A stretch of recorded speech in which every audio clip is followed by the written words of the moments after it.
اس وقت ہمارے اسٹوڈیوز کی گھڑیوں میں رات کے 7:30 بجے ہیں۔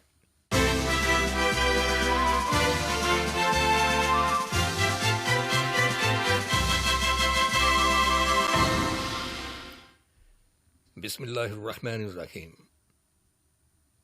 یہ ریڈیو قطر ہے۔ اب آپ محمود احمد سے خبریں سنیے۔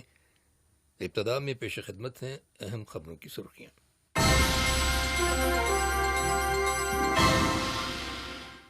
صاحب اسم امیر نے برونڈی کے صدر کو مبارکباد کا برقی پیغام ارسال کیا ہے۔ واشنگٹن میں قطر کے سفارتخانے نے متحدہ عرب امارات کے وزیر مملکت برائے امور خارجہ کے قطر کے بارے میں غلط اور گمراہ کن ریمارکس کے جواب میں ایک بیان جاری کیا ہے۔ وزارت صحت نے ملک میں کرونا وائرس کے 1021 نئے کیسز رجسٹر کیے جانے اور 1767 مریضوں کے صحت یاب ہو جانے کی اطلاع دی ہے۔ اور آئیوری کوسٹ کے وسطی شہر ابیجان کے نواحی علاقے میں موسلا دھار بارشوں کے سبب مٹی کے تودے گرنے سے کم از کم 13 افراد ہلاک ہو جانے کی خبر ملی ہے۔ یہ تھیں اہم خبروں کی سرخیاں، اور اب سے چند لمحوں بعد تفصیل سے خبریں نشر کی جائیں گی۔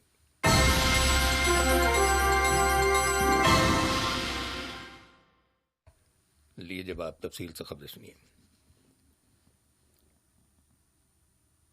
صاحب اسم امیر شیخ تمیم بن حمد آل ثانی نے ایورسٹ دمشیے کو جمہوریہ برونڈی کے صدر کے عہدے کا حلف اٹھانے پر مبارکباد کا برقی پیغام ارسال کیا ہے۔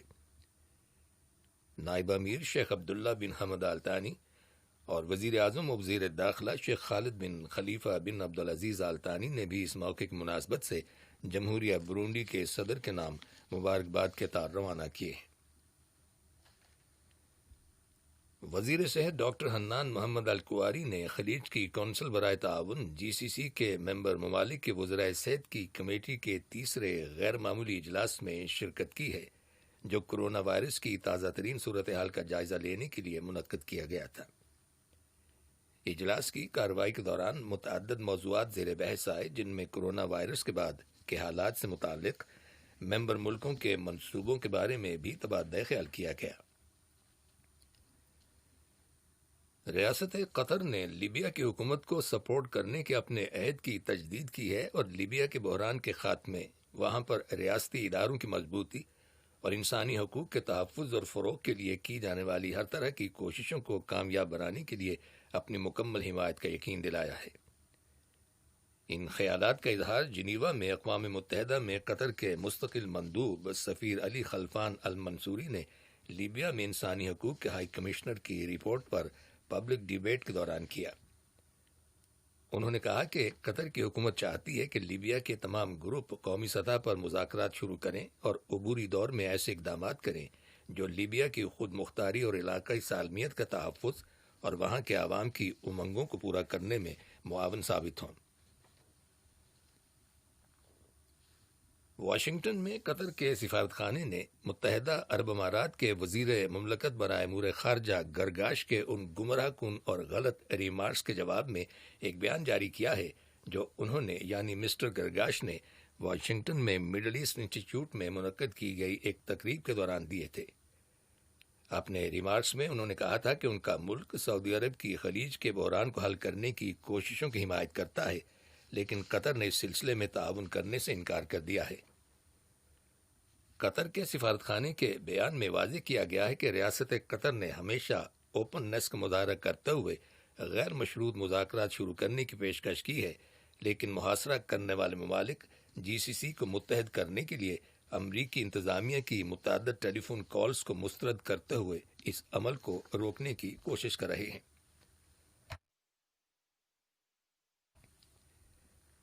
قطر کی وزارت صحت نے ملک میں کرونا وائرس کے 1021 نئے کیسز رجسٹر کیے جانے اور 1767 مریضوں کے صحت یاب ہو جانے کی تصدیق کی ہے، جس کے بعد شفا یاب ہو جانے والے افراد کی تعداد اب 65,409 ہو گئی ہے۔ اس کے علاوہ وزارت نے کہا ہے کہ وائرس کی وجہ سے 7 افراد انتقال کر گئے ہیں۔ وزارت صحت کے بیان کے مطابق نئے مریضوں میں وائرس ان لوگوں سے ٹرانسفر ہوا جو پہلے سے وائرس کا شکار تھے۔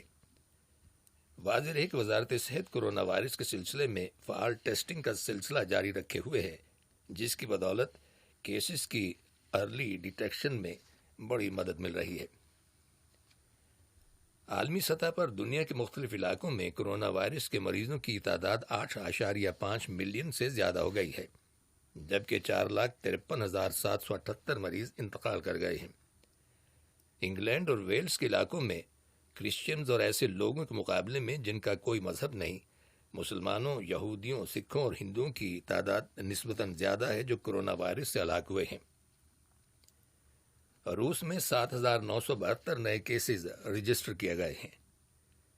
چین کی حکومت نے اپنے ڈیزیز کنٹرول سسٹم کو اوور ہال کرنے کے جو پلانز تیار کیے ہیں ان کے بارے میں کہا جا رہا ہے کہ وہ مستقبل میں کرونا وائرس کی وبا پر قابو پانے میں کارگر ثابت نہیں ہوں گے۔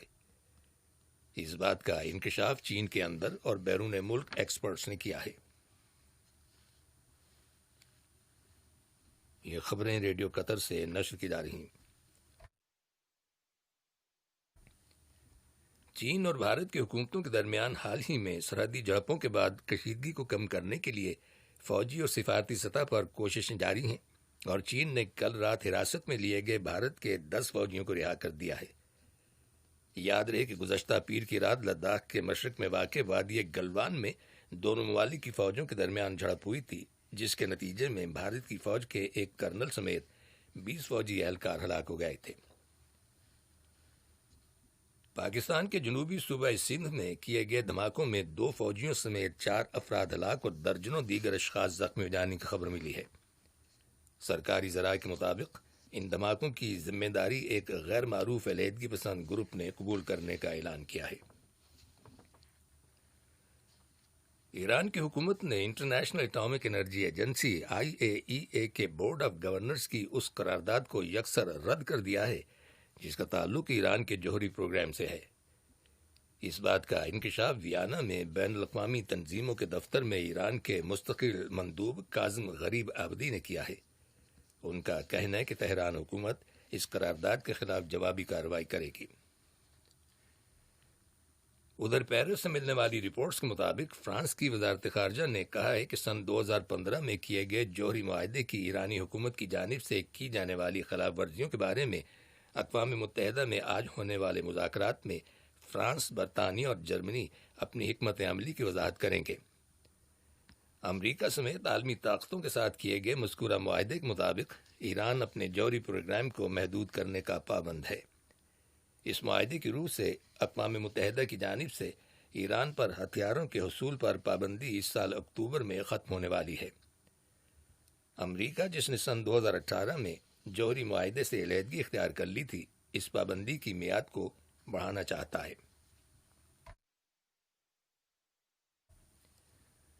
روس کے صدر ولادیمیر پوٹن نے اقوام متحدہ کی سلامتی کونسل کے 5 مستقل ممبر ملکوں کے لیڈروں سے کہا ہے کہ وہ دنیا کو درپیش مسائل کے جلد از جلد حل کے لیے فیس ٹو فیس سربراہی کانفرنس بلائیں۔ انہوں نے اس سے پہلے بھی رواں سال جنوری میں اسی طرح کی سربراہی کانفرنس کی تجویز پیش کی تھی، اور سلامتی کونسل کے 4 مستقل ممبر ملکوں امریکہ، چین، فرانس اور برطانیہ نے اصولی طور پر اس تجویز کو تسلیم کر لیا تھا۔ ماسکو کا کہنا ہے کہ اس کانفرنس میں عالمی معیشت، بین الاقوامی امن، اسلحے پر کنٹرول، انتہا پسندی، سائبر سپیس اور موسمیاتی تبدیلی کے موضوعات کے بارے میں غور و خوض ہوگا۔ اقوام متحدہ کی انسانی حقوق کی کونسل کا نسل پرستی کے معاملے پر بحث کرنے کے لیے جو اجلاس منعقد ہوا تھا، اس کے شرکاء نے مطالبہ کیا ہے کہ امریکہ میں سیاہ فام شہری جارج فلائیڈ کے پولیس کے ہاتھوں قتل کیے جانے کی غیر جانبدارانہ تحقیقات کرائی جائیں۔ دریں اثنا جنیوا میں اقوام متحدہ کی انسانی حقوق کے ہائی کمشنر نے جارج فلائیڈ کی افسوسناک موت کی مذمت کرتے ہوئے کہا ہے کہ یہ بات قابل ستائش ہے کہ دنیا بھر میں اب لوگ نسلی امتیاز کے خلاف آواز بلند کر رہے ہیں اور برابری اور انصاف کا مطالبہ کر رہے ہیں۔ اور آئیوری کوسٹ سے ملنے والی خبروں کے مطابق وسطی شہر ابیجان کے نواحی علاقے میں موسلا دھار بارشوں کے نتیجے میں مٹی کے تودے گرنے سے کم از کم 13 افراد ہلاک ہو گئے ہیں۔ رائٹرز خبر رساں ایجنسی کی رپورٹ کے مطابق ملبہ ہٹانے کا کام جاری ہے اور خدشہ ظاہر کیا گیا ہے کہ کم از کم 20 افراد ہلاک ہوئے ہیں، کیونکہ بہت سے مکانات مٹی میں دبے ہوئے ہیں۔ آخر میں اہم خبروں کی سرخیاں۔ ایک بار پھر سن لیجیے۔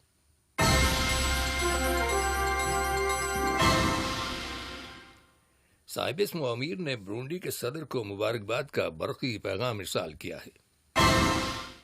واشنگٹن میں قطر کے سفارت خانے نے متحدہ عرب امارات کے وزیر مملکت برائے امور خارجہ کے قطر کے بارے میں غلط اور گمراہ کن ریمارکس کے جواب میں ایک بیان جاری کیا ہے۔ وزارت صحت نے ملک میں کرونا وائرس کے 1021 نئے کیسز رجسٹر کیے جانے اور 1767 مریضوں کے صحت یاب ہو جانے کی اطلاع دی ہے۔ اور آئیوری کوسٹ کے وسطی شہر عابدجان کے نواحی علاقے میں موسلا دھار بارشوں کی وجہ سے مٹی کے تودے گرنے سے کم از کم 13 افراد ہلاک ہو جانے کی خبر ملی ہے۔ ریڈیو قطر سے خبریں ختم ہوئیں۔